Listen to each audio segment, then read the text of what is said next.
So what's your take on where things are going in terms of the broad military situation in eastern Ukraine? Well, I think we focus a little bit in the south first, and keep in mind that the Ukrainians constructed what amounts to, in the view of some analysts, 3 lines of defense in depth facing the Russians in the enclave that the Russians currently control.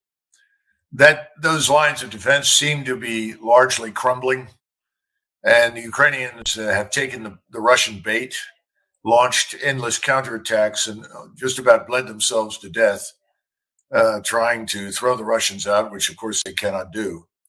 And I think what was just happened south of Zaporizhia is instructive. If you look at that area, there's a defensive line. It's not really a very substantial defense by any means, but it's a line about 50 kilometers long, stretching from the southwest to the northeast in front of Zaporizhia. The 15th Army, Russian forces advanced towards that area, encountered some resistance, but in the meantime, the Ukrainians seem to have rushed several thousand troops down there. And I've heard some people say 10,000, 20,000, 30,000, we don't know. But if we look at how the Russians have handled this, I think it tells us a great deal about what we're likely to see in the future. And that is that Ukrainians have shown up with infantry. They have no armored platforms down there whatsoever. And so they end up putting these infantrymen into battle positions around which presumably the Russians can swirl at some point. But the Russians look at this and their view is, at the moment, they're not doing anything. They're letting these people set up. They could care less because the light infantry there is not a high-value target. They can brush through that when they need to. But what they plan to do, and what we're seeing increasingly, is that they'll look for any air defense systems that they can find. They send in drones with warheads to destroy those, particularly the radars, first and foremost. Once the radars are gone, the air defense systems aren't very useful. They'll use loitering munitions. And if they've stripped away all of the air defense systems and they've eliminated most of the tanks and artillery systems, then they'll move forward and finish off everything on the ground with direct fire. Ukrainians don't have much artillery. They don't have much in the way of armor. And, talking about bringing in tanks, if you look at the sum total that are being promised sometime in the next 6 to 12 months, 81, I think you said 81 tanks, British, American, and German. What will 81 tanks do across 50 kilometers against the 15th Army? The answer is not a whole hell of a lot, especially since most of them will probably be neutralized or destroyed long before the 15th Army closes with them. So this is a different way of war. This is this framework where you're a complex, if you will, where you link all of the intelligence, surveillance, reconnaissance platforms in space and above the battlefield and the terrestrial arena with all the strike systems at your disposal. The Russians have gotten quite good at this. They provide very accurate data to all of their artillery systems. And that's why 75% of all the Ukrainian casualties taken in this war have been inflicted with standoff attack, strike, artillery systems. I think that's where the war is headed. We're sitting around now. Well, the Russians have the initiative. It looks like they're getting out of Bakhmut, which makes sense. The Russians have left a road open. Now they can sweep it with artillery, but they'll lose fewer people leaving than they will by staying, obviously. So I think at some point this line is going to simply crumble and they'll start moving north and northwest. And it's anybody's guess when the Russians decide to launch their offensives. Do you expect the offensive to take on the character of somewhat of a Russian blitzkrieg, or will they just, in your opinion, intensify the meat grinding that's taking place with the additional troops that have been mobilized? One of the things that's impressed me about the Russian commanders is their concern for their soldiers. I mean, that's why a lot of these comparisons with the Soviet Union are just outrageous nonsense, especially when people try to characterize the behavior of the Russian soldiers as like those of the Soviet troops. Nothing could be further from the truth. And as a result, there is a preference for the methodical grinder, as you point out. It will be accelerated, and in some areas they will move faster than others. But as a general rule, I think this methodical meat grinder will start moving in the east first. If you look at the concentration of Russian forces in and around Belgrade and down in the south, and I don't know which avenue, maybe they'll use 2 or 3 avenues coming out of the south. I mean, they could go up through Zaporozhye or further north, closer to the Oxal River, wherever they go. But it'll be a very methodical approach because they simply don't want to waste Russian lives. And I sometimes get the impression the Russians are willing to let a lot of these Ukrainians go. I know that sounds strange, but one of the reports that came in from the 15th Army was that they encountered large numbers of Ukrainian troops that after a short firefight basically tossed their weapons and left. But the Russians pointed out that's understandable because these are people that have been forced to fight, recently dragooned into the army. They're given a few NCOs or officers. As soon as the fighting gets hot, the NCOs and officers leave, and the soldiers are on their own, and they say, well, why should we sit here and become meat for the grinder?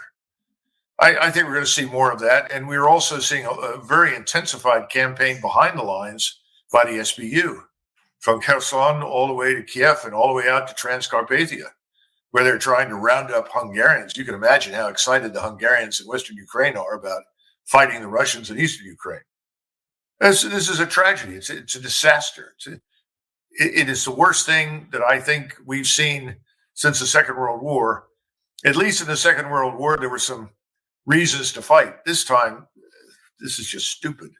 It's a waste of human capital. Just staying with the Eastern Front, the reports that are coming from the Western press, and I've seen this in the Washington Post, is that the Ukrainians have conducted an orderly evacuation from Bakhmut. Now, from what I saw, it was anything but orderly. They were just being killed and they were running away from Bakhmut. So who's right here? Well, we're going to try to put a happy face on the dead rat whenever we're able to do so. And that's what the Ukrainian cause is. It's a dead rat. You listen to Zelensky and his spinmeisters talk, and they're on another planet. So I don't place much value in anything that comes through the mainstream Western press. Figure that these are concocted narratives that are then spewed out ad nauseum. I think the truth is more along the lines that you've said. And Ukrainians sent back messages that were translated, provided to me, saying, we're better off leaving and taking the casualties, getting out, however the hell we can get out, than sitting here and being annihilated. And that's been the argument for how many weeks? And apparently Zelensky would not give them permission to withdraw. Again, this is in his mind all about politics and the criticality of maintaining the facade of some degree of order and capability so that people will ship more money to them and equipment. Well, sound military advice from a sound military leader such as Zelensky. Doug, I want to transfer a bit to the results of that famous Ramstein meeting that took place. You are very familiar with armored warfare. I don't think I have to tell my audience about your bio. You took part in the Battle of 73 Easting. You were there. You saw it. So how would you assess the following words, knowing how many tanks the United Kingdom, Poland, the United States now, as it was announced yesterday by Biden? These are the words of Ben Wallace when he addressed the British Parliament just after the Ramstein meeting. I quote, "The international community recognizes that equipping Ukraine to push Russia out of its territory is as important as equipping them to defend what they already have. Today's package is an important increase in Ukraine's capabilities. It means they can go from resisting to expelling the Russian forces from Ukrainian soil." So, Doug, will those tanks expel the Russians from Ukrainian soil? Why or why not? Well, how do I put this? I have to give this some careful consideration. Nothing like it in the world. The warfare that we're seeing now guarantees with almost perfect certainty that more than half of those tanks will be destroyed long before they manage to close with the Russians. The other thing is we can talk all you want about the amount of training time and maintenance infrastructure and logistical problems, those things. We don't need to go all over that. Everybody's covered it. But the truth is, if you got them into an area, how would you integrate them into your existing units? Because that's what's most important. You're not going to take 50 or 100 tanks, as was done during the Second World War by the Russians, for instance, on more than one occasion, mass them and then throw them at the enemy. because they're simply going to be destroyed quickly. No, they have to be integrated within your existing force. They have to have air defense. They have to have air and missile defense. If you cannot shoot down these drones that are being directed at you with precision guidance, you're just going to sit there and watch these tanks evaporate, vanish in a hail of gunfire. So I don't see this happening at all. I don't see anybody ejecting anyone from anywhere. I've listened to lots of fanciful statements recently about, potential for us to intervene, which I think is of sheer lunacy in the West. We're not organized properly to deal with this kind of warfare either. 75% of all the casualties inflicted on the Ukrainians have come from artillery systems. When I say artillery, I'm not just talking about the sort of standard hard shell and mortar rounds. I'm talking about rockets, tactical ballistic missiles, all of those things. 75%. And the Russians can fire about up to 60,000 rounds a day. That includes rockets and missiles. The Ukrainians on their best day are lucky if they can get off 6,500. You cannot win in this kind of static battlefield environment that way. Ukrainians can't maneuver in it. If you can't maneuver it, then you're thrown back on attrition. And attrition is a bad way to fight. And right now, the Russians have the upper hand with strike. And even though we are providing the ISR and brilliant information on the Russians to the Ukrainians, they can't really exploit it because they can't get out from under the strike threat. So the short answer is, I think the man is delusional, but he's a light infantryman. Right. He probably believes that these poor bastards are going to survive and win. It doesn't work out that way. Doug, what do you make of the reports that William Burns, who was in Kiev, William Burns obviously being the head of the Central Intelligence Agency, he was in Kiev on an unannounced visit recently, and apparently that's what the Western press is reporting from unnamed sources. He told Zelensky that after July, it might get hard to get equipment from the West, especially from the States. What are you seeing in Washington? Are the Republicans really seriously approaching the question of, hey, not only should we audit what we already sent, but we should, end what we're planning to send? What's your take? It's mixed. Remember that, like most people's governments, we have the best government money can buy. And large numbers of people on the Hill benefit enormously in terms of campaign contributions from doing the bidding of their donors. Those donors want war with Russia. They think that harming Russia is a good thing and that somehow or another we benefit from it. I obviously think that's nonsense and don't support it, but that's the feeling. And I don't see that ebbing dramatically. Now, you said by July. Well, maybe that's true. We don't know what's going to happen. I'm not even sure that the Kiev regime and this state called Ukraine will be around by July. I just don't know. I think is also been trying to tell them to do things differently on the ground, as have many of our military advisors. And they have not, or only taken some of the advice and not most of it. It's a very hard-headed group, Ukrainians are tough people, and I understand what they're trying to do. Unfortunately, I think it's a bad cause in the wrong place, but I think Burns was probably as truthful as he could be. And I do think the Ukrainians need to be concerned about that. But the problem is that when you tell them that, they tend to do stupid things.